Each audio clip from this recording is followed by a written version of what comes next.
Sir ಇವಾಗ ನಾವು stay ಆರ್ಡ್ರನ್ನು ತೋರಿಸಿದ್ದೀವಿ. ಅವ್ರು ಸ್ಟೇ ಆರ್ಡರ್ ತೋರಿಸಿದ ಮೇಲೆ ಅವರಂತಾರೆ ನಮ್ಗೆ ಯಾವುದೇ ರೀತಿಯ ಹೈಕೋರ್ಟ್ ಆಗಲಿ ಸುಪ್ರೀಂ ಕೋರ್ಟ್ ಆಗಲಿ ನಮ್ಗೆ ಯಾವುದೂ ಲೆಕ್ಕಕ್ಕಿಲ್ಲ. ನಮ್ಮಿರೋದು ಕಮಿಷನರ್ ಅಷ್ಟೇ. ನಾವು ಅವ್ರು ಹೇಳಿದಷ್ಟೇ ಕೇಳ್ತೀವಿ.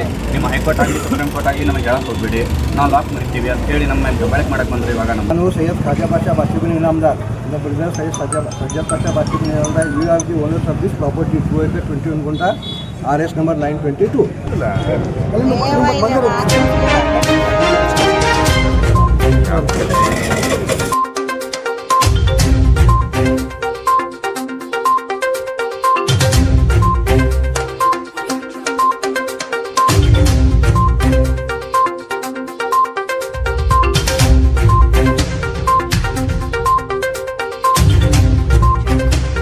ಬೆಳಗಾವಿ ಮಹಾನಗರ ಪಾಲಿಕೆಯಲ್ಲಿ ಬರೀ ಗದ್ದಲವೋ ಗದ್ದಲ.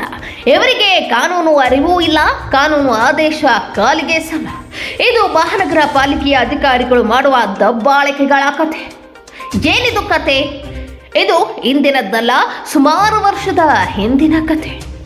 ಇದರ ಅಸಲಿ ಕಹಾನಿ ಏನು ಹೇಳ್ತೀವಿ ನೋಡಿ. ಬೆಳಗಾವಿ ಮಹಾನಗರ ಪಾಲಿಕೆ ಅಧಿಕಾರಿಗಳು ಮಹಾತ್ಮ ಫುಲೆ ಮಾರ್ಕೆಟ್ನಲ್ಲಿರುವ ಕೆಲವೊಂದು ಅಂಗಡಿಗಳನ್ನು ಕಬ್ಜಾ ತೆಗೆದುಕೊಳ್ಳೋಕೆ ಮಾರ್ಕೆಟ್ ವಿಸಿಟ್ ಮಾಡಿದ್ರು. ಅಲ್ಲಿ ದೊಡ್ಡ ಗೊಂದಲವೇ ಆಯಿತು. ಮಾಲೀಕರಾದ ಇನಾಮದಾರ್ ಅವರು ಕೂಡ ಅಧಿಕಾರಿಗಳ ಮೇಲೆ ರೊಚ್ಚಿಗೆದ್ದರು. Syed Khaja Basha Bashibin Inamdar brother Syed Sajjad Basha Bashibin Inamdar we are the owners of this property 2 acres 21 gunta RS number 922. Corporation ಅದಕ್ಕೆ ಬಂದಿರಿ ಸರ್? ಕಾರ್ಪೊರೇಷನ್ ಅವರು ಮತ್ತೆ ಏನೋ ಆರ್ಡರ್ ತೊಗೊಂಡು ಬಂದಿರೋ ಅವರು ಮನೆ ಬಂದಿರು. ನಾವು ಕಮಿಷನರ್ಗೆ ಭೇಟಿಯಾಗಿ ಹೋಗಿ ಕಮಿಷನರ್ಗೆ ಹೇಳಿ ಬಂದೆವು ಮೇಡಮ್ಗೆ, ಮತ್ತು ಅವರು ಬಂದಿರು. ಎದಕ್ಕೆ ಬಂದಿರೋ ಅವ್ರದ್ದು? ನಿಮ್ಮ ಹತ್ರ ಕೋರ್ಟ್ ಆರ್ಡರ್ ಇದೆ ಸರ್? ಎಲ್ಲ ಐತೆ, ಆರ್ಡರ್ ಐತಿ. ಆರ್ಡರ್ ಏನಾಗಿತ್ತು ಸರ್? ಎಲ್ಲ ಪೊಸಿಷನ್ ಕೊಡ್ರಿ, ಕಾರ್ಪೊರೇಷನ್ ಪೊಸಿಷನ್ ಕೊಡ್ಬೇಕಂತ 2012 ಆರ್ಡರ್ ಆಗಿ ಮತ್ತು ಅವ್ರಾಗ ಬಂದ ಸರ್ ಇಲ್ಲಿ ಮತ್ತು ಹಿಂಗೆ ಬರ್ತಾ ಇರ್ತಾರೆ. ತಿಂಗಳಿಗೊಮ್ಮೆ 2 ತಿಂಗಳಿಗೊಮ್ಮೆ ಬರ್ತಾರೆ. ಅವ್ರು ಏನು ಮಾಡೋದು? सैयद खाजा बाषा इनामदार. नाही, आता हे शॉप नंबर 7साठी आलेले होते काय? शॉप नंबर 7 कुणाचं ते?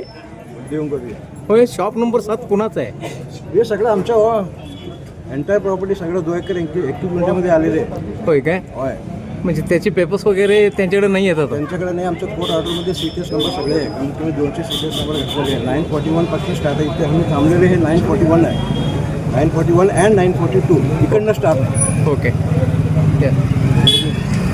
ಮಹಾನಗರ ಪಾಲಿಕೆ ಅಧಿಕಾರಿಗಳು ಮಾಧ್ಯಮಗಳು ಬಂದ ಮೇಲೆ ಅಲ್ಲಿಂದ ಕಾಲ್ಕಿತ್ತಿತ್ತು. ಅಲ್ಲಿಯ ಜನರಿಗೆ ಹಾಗೂ ಮೂಲ ಮಾಲೀಕರಾದ ಇನಾಮದಾರ್ ಅವರಿಗೂ ಕೂಡ ಅಚ್ಚರಿ ಮೂಡಿಸಿತು. ಮಹಾನಗರ ಪಾಲಿಕೆಯ ಅಧಿಕಾರಿಗಳಾದ ಅನುರಾಧ ತಪ್ಸಿ ಹಾಗೂ ಸಂತೋಷ ಆನಿ ಶೆಟ್ಟರ್ ಹಾಗೂ ಅವರ ಸಂಘಟಕರು ಅಲ್ಲಿಂದ ಮಾಧ್ಯಮದ ಎಂಟ್ರಿ ಆದ ತಕ್ಷಣ ಕಾಲ್ಕಿತ್ತರು. ನಾವು ಕೂಡ ಇದರ ಕಂಪ್ಲೀಟ್ ವಿಷಯದ ಮಾಹಿತಿ ತಿಳಿಯಲು ಮಹಾನಗರ ಪಾಲಿಕೆಗೆ ಹೋದೆವು. ಅಲ್ಲಿ ನಡೆದದ್ದೇ ಬೇರೆ.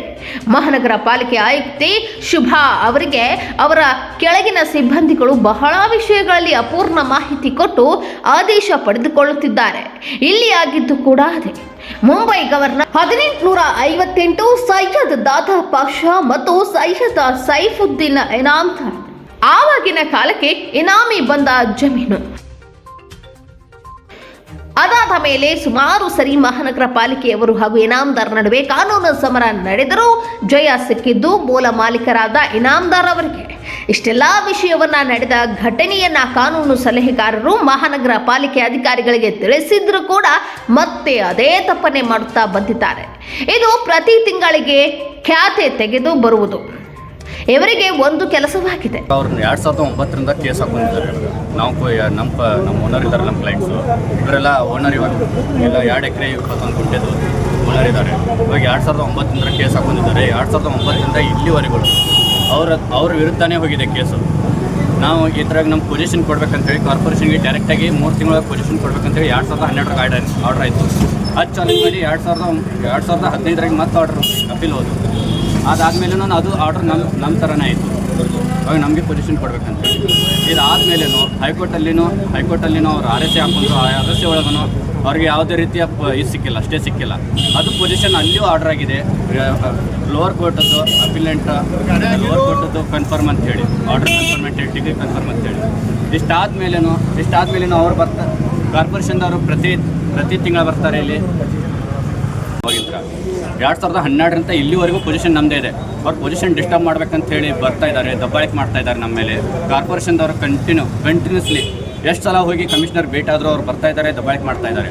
ಇಲ್ಲಿ ಬಂದಿರೋ ಬಾಡಿಗೆದವ್ರಿಗೆ ಅವ್ರಿಗೂ ಡಿಸ್ಟರ್ಬ್ ಮಾಡ್ತಾ ಇದ್ದಾರೆ. ಅವ್ರ ಪಾಪ ಅವ್ರ ಕಡೆಯಿಂದ ಅಮೌಂಟ್ ಕೊಡಿ, ಹಂಗೆ ಕೊಡಿ ಅಂತೇಳಿ ಅವ್ರ ಮೇಲೆ ದಬ್ಬಾಳಿಕೆ ಮಾಡೋದು, ಈ ರೀತಿ ಮಾಡ್ತಾ ಇದ್ದಾರೆ. ಯಾವ ಆಫೀಸರ್ ದಬ್ಬಾಳಿಕೆ ಮಾಡ್ತಾರೆ? ಯಾವ ಆಫೀಸರ್ ದಬ್ಬಾಳಿಕೆ ಮಾಡ್ತಾರೆ?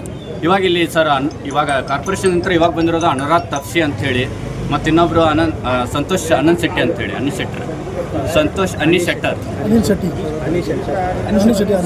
ಸಂತೋಷ್ ಶೆಟ್ಟರ್, ಬಸವರಾಜ್ ಕೆಳಗೇರಿ, ಇವರೆಲ್ಲ ಪ್ರಿಯಾಂಕಾ ಅಂಥೇಳಿ ಇವರೆಲ್ಲ ಬಂದು ಇಲ್ಲೆಲ್ಲ ಟೆನೆಂಟ್ಗಳಿಗೆ ಮತ್ತು ಓನರ್ಸ್ಗಳಿಗೆ ಭಾಳ ಡಿಸ್ಟರ್ಬ್ ಮಾಡ್ತಾ ಇದ್ದಾರೆ ಸರ್. ಇವಾಗ ನಾವು ಸ್ಟೇ ಆರ್ಡ್ರನ್ನು ತೋರಿಸಿದ್ದೀವಿ. ಅವ್ರು ಸ್ಟೇ ಆರ್ಡರ್ ತೋರಿಸಿದ ಮೇಲೆ ನಾವು ಅವ್ರಂತಾರೆ ನಮ್ಗೆ ಯಾವುದೇ ರೀತಿಯ ಹೈಕೋರ್ಟ್ ಆಗಲಿ ಸುಪ್ರೀಂ ಕೋರ್ಟ್ ಆಗಲಿ ನಮ್ಗೆ ಯಾವುದೂ ಲೆಕ್ಕಕ್ಕಿಲ್ಲ, ನಾವಿರೋದು ಕಮಿಷನರ್ ಅಷ್ಟೇ, ನಾವು ಅವ್ರು ಹೇಳಿದಷ್ಟೇ ಕೇಳ್ತೀವಿ. ನಿಮ್ಮ ಹೈಕೋರ್ಟ್ ಆಗಲಿ ಸುಪ್ರೀಂ ಕೋರ್ಟ್ ಆಗಲಿ ನಮಗೆ ಹೇಳಕ್ಕೆ ಹೋಗ್ಬಿಡಿ, ನಾವು ಲಾಕ್ ಮುರಿತೀವಿ ಅಂತೇಳಿ ನಮ್ಮ ಮೇಲೆ ದಬ್ಬಾಳಿಕೆ ಮಾಡಕ್ಕೆ ಬಂದರೆ ಇವಾಗ ನಮ್ಮ ಓನರ್ಸ್ ಅವ್ರನ್ನ ದಬ್ಬಾಳಿಕೆ ಮಾಡಕ್ಕೆ ಬಂದಾಗ ನಾವು ಇಲ್ಲಿ ಬಂದು ಅದು ನಿಲ್ಲಿಸಿದ್ದೀವಿ, ತಡ್ತೀವಿ. ಅಷ್ಟಾದರೂ ಅವ್ರು ಹೋಗಿದ್ದಾರೆ. ಇವಾಗ ಮತ್ತೆ ಹೊಳೆ ಬರ್ತೀವಿ ಅಂತ ಹೇಳಿ ಹೋಗಿದ್ದಾರೆ. ಅನುರಾಧ ತಪ್ಸಿ ಮತ್ತು ಸಂತೋಷ್ ಶೆಟ್ಟರ್, ಪೂಜಾ, ಪ್ರಿಯಾಂಕಾ, ವಿನಾಯಕ್ ಅಂತೇಳಿ ಇವರೆಲ್ಲ ರವಿ ಬೆಳಗೇರಿ ಇವರೆಲ್ಲರೂ ಬಂದು ಇಲ್ಲಿ ದಬ್ಬಾಳಿಕೆ ಮಾಡ್ತಾ ಇದ್ದಾರೆ. ಇಲ್ಲಿರೋ ಪಾಪ ಇಲ್ಲಿ ಬಂದು ನಮ್ಮ ಟೆನೆಂಟ್ಸ್ಗಳಿದ್ದಾರೆ, ಅವ್ರಿಗೂ ಡಿಸ್ಟರ್ಬ್ ಮಾಡ್ತಾ ಇದ್ದಾರೆ. ಈ ರೀತಿ ಅವ್ರ ಮೇಲೆ ದಬ್ಬಾಳಿಕೆ ಮಾಡಿಕೊಂಡು ಇವರು ಇದೇ ಮುಂದುವರಿತಾ ಇದ್ದಾರೆ. ಈಗ ಅದರಲ್ಲಿ ನಾವು ಹೈಕೋರ್ಟ್ದಲ್ಲಿ ಸ್ಟೇ ಕೇಳಿದ್ರು ಅಂದ್ರೆ ಅದಕ್ಕೆ ಯಾವುದೇ ರೀತಿಯ ಬೆಲೆ ಇಲ್ಲ, ನಮ್ಗೆ ಯಾವುದೇ ರೀತಿಯ ನಾವು ಅದಕ್ಕೆ ಬೆಲೆ ಕೊಡೋಂಗಿಲ್ಲ, ಯಾವುದೇ ರೀತಿ ಅದಕ್ಕೆ ಇದು ಮಾಡೋಂಗಿಲ್ಲ, ನಮಗೇನೋ ಅದು ಯಾವುದೂ ಒಂದು ಲೆಕ್ಕಕ್ಕಿಲ್ಲ ಅಂತೇಳಿ ಮಾತಾಡ್ತಾ ಇದ್ದಾರೆ. ಅಲ್ಲ, ನೀವು ನಿಮ್ಮ ಕೋರ್ಟ್ ಸ್ಟೇನ ಅವ್ರಿಗೆ ತೋರಿಸಿದ್ರಾ?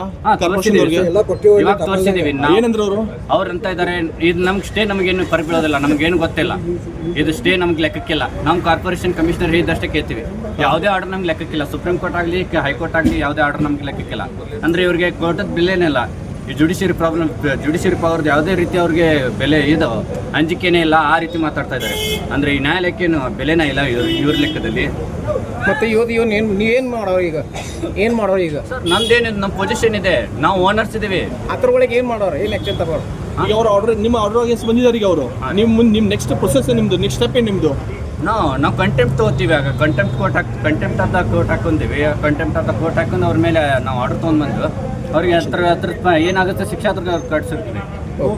ನಮ್ಮ ವಾಹಿನಿಯ ಮುಖಾಂತರ ಮಹಾನಗರ ಪಾಲಿಕೆ ಅಧಿಕಾರಿಗಳಿಗೆ ಕೊಡುವ ಖಡಕ್ ಎಚ್ಚರಿಕೆ ಏನೆಂದ್ರೆ, ಎಲ್ಲಿ ಬಡವರು ಇದ್ದಾರೋ ಅಲ್ಲಿ ನಿಮ್ಮ ದಬ್ಬಾಳಿಕೆಯನ್ನ ಬಿಟ್ಟು ಎಲ್ಲಿ ಕರ ವಸೂಲಿ ಆಗಬೇಕು ಅಲ್ಲಿ ಗಮನ ಕೊಡಿ. ವೇಗ, ಹೆಲ್ಮೆಟ್, ತೆರಿಗೆ ಅಲ್ಲಿ ಎಷ್ಟು ವಸೂಲಿ ಮಾಡಿದ್ದೀರಿ? ಸನ್ಮತಿ ಶಿಕ್ಷಣ ಸಂಸ್ಥೆ, ತೆಲಕ್ವಾಡಿ ಕ್ಲಬ್ ಇದರ ಬಗ್ಗೆ ಗಮನ ಕೊಡಬೇಕು ಹಾಗೂ ಬಡಪಾಯಿ ಜೀವನ ನಡೆಸುವವರ ಮೇಲೆ ತಮ್ಮ ದಬ್ಬಾಳಿಕೆಯನ್ನು ನಡೆಸಬಾರದು ಎಂಬುದು ವಾಹಿನಿಯ ಆಶಯವಾಗಿದೆ. ಹಾಗೂ ಅಧಿಕಾರಿಗಳು ಕೊಡುವ ಎಲ್ಲಾ ಕಾಗದ ಪತ್ರಗಳನ್ನು ತಾವು ಪರಿಶೀಲಿಸಿ ಸಹಿ ಮಾಡಬೇಕು. ನಿರ್ಲಕ್ಷ್ಯ ತೋರಿದರೆ ಹಿಂದೆ ನಡೆದ ಕಮಿಷನರ್ಗಳು ಯಾರು ಕೆಲವೇ ದಿನಗಳಲ್ಲಿ ಜಾಗ ಖಾಲಿ ಮಾಡಿದ್ದು ತಮ್ಮ ಗಮನಕ್ಕೆ ಬಂದಿರಬಹುದು. ಎಲ್ಲವನ್ನೂ ಪರಿಶೀಲಿಸಿ ಕಾರ್ಯನಿರ್ವಹಿಸಬೇಕು ಎಂಬುದು ವಾಹಿನಿಯ ಆಶಯವಾಗಿದೆ. ಬೆಳಗಾವಿ ಮಹಾನಗರ ಪಾಲಿಕೆ ವಿಚಾರಕ್ಕೆ ಬರೀ 4 ದಿವಸಕ್ಕೆ 40 ಜನನ ವರ್ಗಾವಣೆ ಮಾಡಿ ಮತ್ತೆ ಅದು ಏನೇನೋ ಗೊಂದಲ ಸೃಷ್ಟಿ ಮಾಡ್ತಾ ಇದ್ದಾರೆ, ದೌರ್ಜನ್ಯ ಆಗ್ತಾ ಇದೆ, ಬಹಳಷ್ಟು ನಮ್ಗೆ ಕಿರುಕುಳ ಆಗ್ತಾ ಇದೆ. ನನ್ನ ಕಡೆ ಅಸೋಸಿಯೇಷನ್ ಬಂದಿದ್ರು ಅವರು. ಈಗ ನೋಡೋಣ, ಒಂದ್ಸಲ ಡಿ ಸಿ ಕಡೆ ಮೀಟಿಂಗ್ ಮಾಡ್ತಾರೆ, ನನಗೂ ಐಡಿಯಾ ಅಲ್ಲದ. ನೀನು ಅಸೋಸಿಯೇಷನ್ ಅವ್ರ ಒಂದು ಮನವಿ ಕೊಟ್ಟಿದ್ದಾರೆ, ನೀನು ನಮ್ಗೆ ದೌರ್ಜನ್ಯ ಆಗ್ತಾ ಇದೆ. ನೋಡೋಣ, ಡಿ ಸಿ ಅವ್ರ ಕಡೆ ಕರೆಸ್ತೀವಿ, ಕರೆಸಿ ಮಾತಾಡ್ತೀವಿ, ಡಿ ಸಿ ಮೀಟಿಂಗ್ ಮಾಡ್ತೀವಿ. ಇದು ಈ ಕ್ಷಣದ ಸುದ್ದಿ. ಹೆಚ್ಚಿನ ಸುದ್ದಿಗಳಿಗಾಗಿ ಸುವರ್ಣ ಜನನಿ ನ್ಯೂಸ್ ಚಾನೆಲ್ ಅನ್ನ ಲೈಕ್ ಮಾಡಿ, ಶೇರ್ ಮಾಡಿ, ಸಬ್ಸ್ಕ್ರೈಬ್ ಮಾಡಿ ಹಾಗೂ ಕಮೆಂಟ್ ಮಾಡುವುದನ್ನ ಮರಿಬೇಡಿ.